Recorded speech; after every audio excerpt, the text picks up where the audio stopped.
Hvor langt var der der? Det var lidt bedre, ikke? Hør ham i baggrunden, han er ikke altid lykke.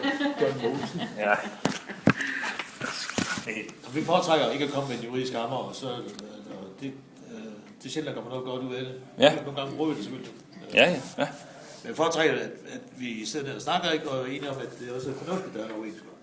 Og så at udgangspunktet egentlig er at sige, er der noget af den overenskomst, der generer, og som vi eventuelt skal drøfte og lave lokale aftaler om. Og der har vi selvfølgelig nogle begrænsninger i, hvor langt vi kan gå på nogle punkter, ikke? Men selvfølgelig så kan vi diskutere, det kan være sådan noget som arbejdstid, eller turnus, eller hvad pokker vi er, ikke? Og så er det bare for at sige, der vil vi jo have en positiv indstilling for at sige, er der noget af den overenskomst, der kan genere her? Ja. På den måde. Ja, lige præcis, ja. Nu skal jeg så lige sige, at jeg har jo en overenskomst der jo. Det har jeg med den kristelige. Ja, det skal jeg så sige, at det trækker vi nok på skuldrene af. Ja, men det er også jeres valg. Som oplysning. Men altså, det er det, jeg har valgt at gøre. Og det er det, jeg holder fast ved. Men hvis du holder fast ved det, og ikke vil indgå overenskomst, 3F, hvis det er dit firkantede udgangspunkt, for at sige det sådan, ikke? Ja. Jamen, så må du være klar over også, at det bliver vi jo nødt til at gøre et eller andet ved, jo ikke? Ja, men jeg troede, vi levede i en demokrati, hvor det overordnede, det var at have et overenskomst, og ikke hvilket overenskomst.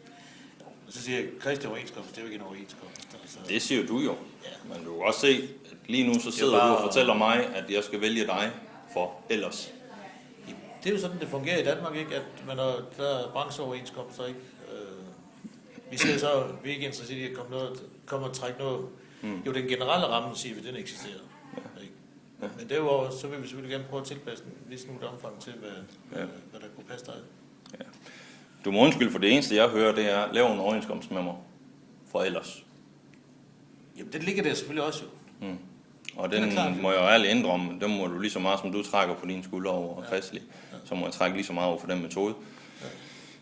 Nu har jeg haft min gang i restaurationsbranchen, jeg har haft min gang i en del brancher. Der har været opture, nedture, tasketure, tørreture, hvad fanden man nu kan sige, ikke? Ja. Og jeg har også færdes en del i andre byer, hvor man hører lidt historier og så videre, ikke? Og jeg hørte en fascinerende historie, den fascinerede mig rigtig, rigtig meget, da jeg var, jeg tror jeg var 12 år. Jeg hørte en kammerat havde været i København, og havde været på en bytur. Ja. Og efterfølgende, så har han været inde i en kiosk og sådan noget, og oplevet en scene, og det var, at en mand var kommet ind i den kiosk og sagt, at han vil gerne have, hvad man på pænt sprog i de omgangskreds kalder beskyttelsespenge. Du ved, smålige folk, som ikke har bedre ting til. Som er ulovligt også, jo. Det ved man. Lige nu så sidder jeg her og tænker, det eneste forskel mellem den metode og det her metode er, du bruger røde faner, han bruger trusler om pistolen, ikke? Og forskellen er så, at han gør det formentlig for at stoppe nogle penge i lommen. Vores udgangspunkt det er at lave en overenskomstmæssig ramme for virksomheden, ikke? Jeg troede, hovedsagelig overgang mellem, eller formålet med en overenskomst var at beskytte medarbejdere. Det er det også. Ja. De er jo beskyttet, så længe der er en overenskomst med, at de bliver passet med hensyn til lønninger, med hensyn til overarbejde, med hensyn til forskellige tillæg, med hensyn til varsler og så videre, ikke? Men den kan du ikke godkende, åbenbart. En kristelig overenskomst, det er bedre end ingen overenskomst. Det vil jeg gerne medgive. Det er helt op til jer. Men vi har jo en opgave og et ansvar over for de virksomheder, som har lavet overenskomst med os. Vores udgangspunkt, det er jo, at der skal være en lille konkurrence, om jeg så må sige. Og det er der jo ikke, fordi den kristne overenskomst, den er jo ringer på en lang række punkter, altså for lønmodtagerne. Og dermed så er det ikke en lige konkurrence, der er ikke. Og hvis vi blot ser passivt til... Hvor er den ringer hen? Fordi nu har jeg prøvet at sætte mig lidt ind i det forskellige. Og jeg kan hånd på hjertet ikke rigtig se... Det er den på løn, det er den på pension, det er den på ferie. Den gør det på en lidt snedig måde, kan man sige. Fordi for eksempel omkring pension, jamen, så får man kun pension af noget af lønnen. Og sådan, det er på den måde. Procenten, den ser umiddelbart lige så pæn ud, ikke? Og sådan. Men det er på den måde, det besnyder lidt hele vejen igennem. Og det er lidt lavere satser på løn også. Sådan noget. Nu er det ikke fordi, lønsatserne i vores overenskomst, det er næppe dem, der vil trigge dig. Så jeg tror, det er mere... Nej, det er jo sådan set meget ens, når vi snakker om en krone eller to. Jeg tror mere, det er et temperamentsspørgsmål, og det er jo ikke afgørende, om der står... Det er jo en mindsteløns overenskomst, vi har, og det er den anden der også.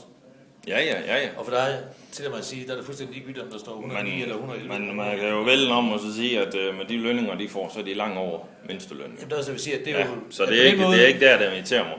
Så er det et temperamentsspørgsmål. Fordi der er det et spørgsmål om, hvorvidt du vil eller ikke vil, kan man sige også. Fordi det er ikke de faktiske ting i den på den måde. Jeg tror ikke, det er et temperamentsspørgsmål. Jeg tror bare, det er et spørgsmål om valg. Ja, men valg har jo konsekvenser, ikke? Det siger du? Det er det, jeg siger selvfølgelig. Ja, så konsekvensen er, at du står og laver en blokade. Du forbyder kokken at komme på arbejde. Konsekvensen for dig er, at du får 2 arbejdsløse kokke. Jeg bliver nødt til at ansætte kokke, som ikke har en overenskomst med jer. Og så kører det bare videre jo, ikke også? Udgangspunktet, det er jo ikke i forhold til organisering. Udgangspunktet, det er i forhold til at få en overenskomst. Ja, men du... Vi overtog området i 2009, og stationsområdet. Ja. Og der er rigtig mange steder, der ikke har overenskomst. Og det er vi stille og roligt gå i gang med at lave om på. Jeg kan godt se et eller andet sted hen, at hvis man er for eksempel Martin Siga, som I havde den store sag ved sidst. Hvis man er en førende socialdemokrat i byen, som bliver sponsoreret af 3F, så går den ikke at være restauratør og ikke har en overenskomst. Han havde et andet slags problem. Ja, men det blander jeg mig også udenom, men jeg kan godt se ideen i at kunne blæse og have mel i munden samtidig. Det kan man ikke. Men jeg må også gøre... Og derfor så tager vi en restaurant ad gangen, ikke? Jamen, det er også fint. Det sidste, vi har lavet, det var Skyttehuset, de havde heller ikke. Der er de sådan. Ja. Og det er dit valg, hvis du på den måde vil. Ja. Altså, jeg siger bare, vores udgangspunkt, det er, at vi ønsker, altså, vi har mødt, i starten så var det lidt træls at komme rundt, fordi det eneste folk, de kunne, det var historier om den gamle RBF-fagforening. Og det var rimelig træls at blive mødt med. Men jeg siger bare, at bortset fra den konflikt, vi havde med Konrad, og selvfølgelig også, altså, det er ligesom med arbejdsgiver, du kan ikke bevæge dig gennem. Det var bare lige fordi, det var den seneste, det var ikke noget særligt. Nej, jeg siger bare, men ellers så er vores linje faktisk, at vi gerne vil have en samarbejdsrelation inden for området. Ja. Men vores linje, det er også selvfølgelig, at vi vil have det område overenskomstdækket. Ja, det er også helt fair. Og det gælder, det handler både om de steder, der ikke har, men det handler som sagt lige så meget om de steder, der rent faktisk har overenskomst. Fordi hvis vi skal beskytte de arbejdspladser, vi har der, og også, hvad skal vi sige, det ansvar, vi har over for de arbejdsgiver, vi har lavet overenskomst med, fordi det betyder selvfølgelig noget for dem, at der så også kommer andre med. Så er det klart, at vi forfølger den linje. Ikke? Ja. Det er jo klart. Ja. Men, så er det kære, hvis du havde låst dig sådan der? Det har jeg desværre. Ja. Og hvorfor ikke, det ved jeg ikke. Jeg har bare altid været en kristelig fra tidernes morgen. Ja, det er så løgn. Jeg har også været i en NF og sådan noget, men det var før det frie valg og så videre, ikke også? Men jeg tror, det var faktisk min møde med NNF og det den gang, at det fik mig simpelthen til at komme helt væk fra det system der. Jeg oplevede nogle ting og sager, og jeg tænkte, hold op, det kan simpelthen ikke passe det her. Og det tænkte jeg nok. Og jeg har været godt tilfreds med det, og derfor valgte simpelthen at fortsætte samarbejdet, når vi åbnede her. Er du med Kristi Arbejdsgiverforening? Eller det er jeg også. Nej, det er jeg også. Ja. Så det er, og det valgte jeg. Og jeg tænkte ikke et sekund over, at bare fordi I var naboer. Nej, som sagt, jeg er vokset op på Måvej. Så hver dag, når jeg har cyklet ind til byen, så har jeg jo cyklet forbi her. Ja. Og jeg kender jo området. Jeg har jo leget heroppe af åen, og jeg fisket i sin tid vel også. Når man var dreng og gjorde nogle små ulovlige ting, indtil forældre ikke opdagede. Ikke? Så jeg er jo vokset op i hele det område her. Og dermed så tænker jeg ikke nærmere over det. Men vi er da ked af, det er din vinkel, ikke? Altså, og der er ikke nogen måde, vi kan snakke om det på? Det synes jeg ikke, nej. Det synes jeg ikke. Det er valg, jeg har truffet, og før jeg træffer et valg i forretningen, så tjekker jeg selvfølgelig forskellige tilbud og så videre. Jeg har haft kigget på jeres, jeg har kigget på andres. Jeg synes ikke, der var de hovedsagelige forskelle.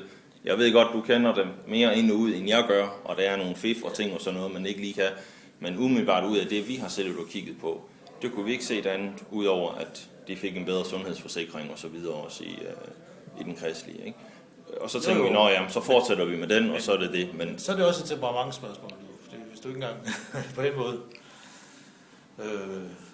Jeg mener, 3F-overenskomsten er dyre eller sådan et eller andet. Hvis jeg skulle gå helt i petitesser med kroner og øre, og så sige, at vi kigger absolut på mindsteløn, fordi det er det, vi har tænkt os at betale, så kunne det være en idé om at kigge på det. Men i det, vi ikke gør, og kokken alligevel får 27.000 om måneden, jo ikke også. I hvert fald ikke i nogle steder. Du kan ikke få nogen kokke til at arbejde til den løn alligevel, jo ikke også. Hvis vi leverer bare lidt kvalitet, kan man sige.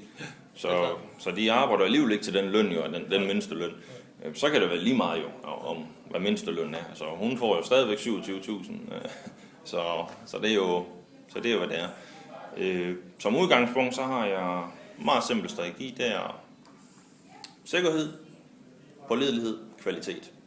Det har jeg altid haft, og det kommer simpelthen en rækkefølge, jeg har nævnt. Ja. Sikkerhed, hvis du ikke er sikker, så er du ikke en skid værd over for dig selv, din familie, din arbejdsgiver, din kunder og noget som helst. Pålidelighed, hvis du ikke er pålidelig, så kan du ikke noget. Så kan du levere kvalitet til sidst. Ikke? Og det samme leverer jeg selv. Så det er en tovejs system på mit vedkommende. Så... Og du vil ikke engang tænke over tingene? Jeg har jo lavet overenskomsten. Ja. Så det var en naturlig ting for mig, da jeg overtog det. Det var en af de første ting, jeg lige gjorde jo. Så det lige var klart og lige til at gå til. Ikke? Så jeg tror ikke, jeg har rigtig noget at tænke over. Nej, men jeg håber, du er klar over, at jamen, det er klart, altså i vores hoved, ikke, så kan vi ikke rigtig leve med... Nej, desværre. Det kan jeg godt forstå. Og... At slet ikke omfatter vores overenskomst. Ja. Klart. Og det vil vi selvfølgelig være nødt til at gøre noget ved. Mm-hmm. Man må have lov til at sige noget på en personlig plan. Ja. Det vil svare til, at vi så står og strækker foran hver firma og siger, jeg kan ikke forstå, hvorfor I ikke køber min mad. Det kan du godt se. Det er den måde, jeg ser dig på lige nu. Du kommer ikke ind for at skabe en dialog. Du kommer ind og siger til mig, tag min overenskomst, fordi ellers... Ja, jeg siger også... Jeg fortæller dig, at jeg har en overenskomst. Jeg siger så også, at du siger, at den kan jeg ikke acceptere. Så må du være villig til at tage konsekvenserne, ikke? Det vil sige, at det er jo ikke en overenskomst på den måde. Altså. Jamen det siger du jo, men ikke? Jamen, sådan, du kan også se, politik er også, at den ene siger besparelser, og den anden siger ekstraudgifter, ikke? Det er sådan set også slået fast ved dommen, kan man sige. Altså, der var med, hvis du har lyst til at prøve det på den måde der, så skal du være velkommen. Vi lever stadigvæk i en demokrati, så... Jeg går ud fra, at noget af den tidligere indehaver jo så glemt det med at få stedet lærerstedsgodkendt. Jeg går ud fra, at du ligesom alle andre, for at kunne drive sådan et sted, ikke vil have elever. Ja, det er tanken, ikke også? Ja, hvad? At du vil have elever. Det går du ud fra. På et tidspunkt, ja. De fleste anlægger det synspunkt, ikke? Altså, de fleste elever leverer jo en arbejdskraft, ikke? Til billige. Det er sådan, det fungerer. Også. Og der bliver det jo trods alt stået fast ved dommen, at den kristne overenskomst ikke var gyldig, ikke? Fordi den har ikke nogen udstrækning. Ja. Så må vi lade være med at tage elever. Altså det, igen, altså, hvis du gerne vil lukke muligheden for, at nogle mennesker kan få sig en uddannelse og en læreplads, fordi at de ikke er det i nogle af dine overenskomster, så skal du være velkommen til det. Hvis du gerne vil have, at dine kokke skal være arbejdsløs, fordi at du frabeder dem for at komme, fordi vi ikke har overenskomst, det skal du også være velkommen til. Hensigten ikke at lave en diskussion på den måde, men det er meget enkelt. Der er ikke nogen, der ikke tager en elev ind, fordi de skal rette sig efter 3 overenskomst. Det er ikke det, der er udslagsgivende nogen steder. Selvfølgelig er det ikke det. Det vil det ikke være for dig. Men hvorfor nævne det så? Det var blot for at sige, det var fordi vi diskuterede, hvorvidt Kristi var en rigtig overenskomst eller ej. Så siger jeg bare, at det blev slået fast ved dom, at den ikke var en rigtig overenskomst, så derfor var den ikke gældende. Det slår også fast ved dom, at man har valgt at vælge selv, men den gælder så heller ikke, jo ikke? Nej, det er ikke slået fast ved dom i forhold til overenskomst på den måde. Jo, selvfølgelig har du ret til at vælge. Altså, det er jo, man skal ikke blande det sammen, det der med medlemstvang og sådan noget der. Det er ikke det, vi snakker om. Nu sagde du jo de magiske ord, ret til at vælge. Men den ret vil du jo ikke give mig. Vil du det? Men så fungerer det danske arbejdsmarked jo ikke. Nej, hvis du er landmand, så er du nødt til at være medlem af Landbrugforeningen. Hvis du er tandlæge, så er du nødt til at være medlem af Tandlægeforeningen. Hvis du er advokat, så er du nødt til at være medlem af Advokatforeningen. Ellers skal du ikke drive din forretning. Sådan er det. Så det kan godt være, ja. Vi er frit af samfundet jo ikke. Og det er så heller ikke på de her punkter. Altså sådan er det bare. Ja, det er helt fair. Men, og derfor så var vores tilbud blot at sige, at der er en ramt ikke, og den vil vi gerne strække så langt som vi kan, ikke for tilpasning i forhold til din virksomhed. Ja. Og jeg synes måske også, at du kunne have brug for at have mere fokus på at få den her forretningsmarked i gang, end at vi skal gå og slås om landet der. Det er korrekt, men altså... Det er jo dit valg, ikke? Så sådan er det her. Det glæder mig at høre, at det er mit valg, men så glæder jeg mig at se, om det også er stedfæstet mit valg. Jeg siger også bare, at valg har konsekvenser, men det ved du godt. Ja, men det forstår jeg udmærket godt, hvad det betyder. Ja. Så... Yes. Tak. Ja. Det var så let. Det er kommet godt hjem, men det er jo heller ikke så langt. Nej, det var ikke så langt. Det er ikke transporttiden, der... Nej, det er ikke den, der afgør. Nej, men også det, så vil det også ærgerligt over, at ikke kan bruges det. Det irriterer mig også. I skal være velkommen, men det er selvfølgelig op til jer. Ja, men det hænger jo sammen. Ja. Det var noget andet, jo, hvis I kunne garantere mig en indtægt på 1,4 millioner. Ikke? Men det gør I jo ikke, så jeg kan jo ikke leve af 5-6 arrangementer. Jeg kunne godt garantere det indtægt, vi skulle faktisk have været over på mandag. Ja. Jeg tror også, ja, der er nogle bestillinger i bogen, men det kan I jo lige tænke over, så kan I selvfølgelig lige aflyse dem. Yes. Ja, men det er klart, det huset har jo ageret ud fra en. Ja, det er fint. Det finder vi ud af. De kan bare lige ringe, hvis der er, de ikke vil have minde. Tak for det. Hej, hej. Hej. Jeg kan ikke lige reservere. Jeg kan jo ikke tænke på.